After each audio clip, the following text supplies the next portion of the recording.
Hey everyone, my name is Rich. Have you ever wondered how NBA stars shoot 90% of their free throws? Have you ever wondered how NBA stars only make about 20% of their free throws? Well, today I'm going to teach you the correct steps of shooting a free throw shot. What you should do before the shot, during the shot, and after the shot. So let's get into it. Now we're going to look at some free throw shots that are not correct.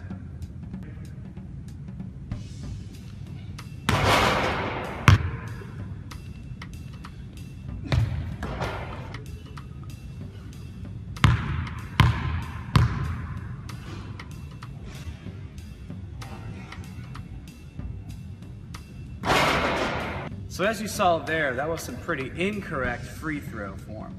Now we're going to get into the correct form of how to shoot a free throw, going through the critical elements. So the first critical element is squaring yourself up to the basket. So you want to line up straight to the rim.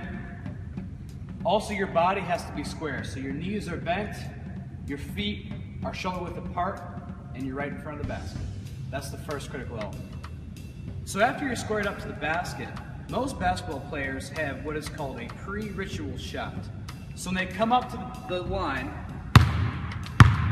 they have some sort of ritual before they start the shot. So you see guys putting the ball around their back of their, going back and forth. You see some guys doing whatever. So whatever you are comfortable with your pre-ritual shot, do it every time. So for me, it's 2 bounces. So after you square yourself up to the hoop and you've done your pre-ritual shot, the next critical element is to stare at one spot in the rim. Now this is very important because you're going to be aiming for that spot. And as we'll find out later on, it's very important and key for your follow through as well. So do your pre-ritual, stare at the rim. Great. So after you've found your spot that you're aiming for in the rim, now let's get to the shot. So while you're taking the shot, you want your elbow at about a 90-degree angle. Tucked in a little bit. Now your hand, your dominant hand should be behind the ball, and your non-dominant hand should be on the side of the ball. You should by no means shoot with both hands. The left hand, your non-dominant hand, should be only used for guiding the ball and holding it in balance, while your dominant hand should be do the one shooting. So, I'll demonstrate.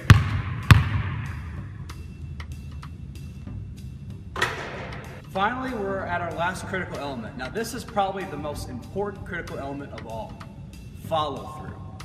So after you get your hands in position, your dominant hand behind the ball, your non-dominant hand on the side of the ball for guidance.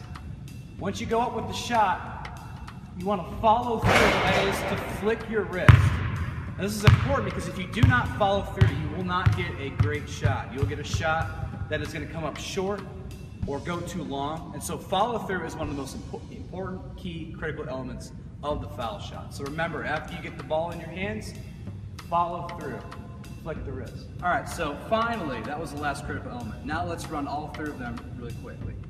So first of all, you want to square yourself up to the basket right in front. You want your feet shoulder width apart and your knees bent. Secondly, you want to do your pre-shot ritual. So for me, that's 2 bounces of the ball.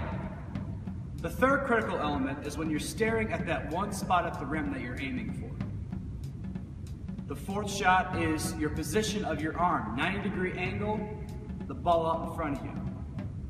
The fifth critical element is release. You want to take the shot up, release, and follow.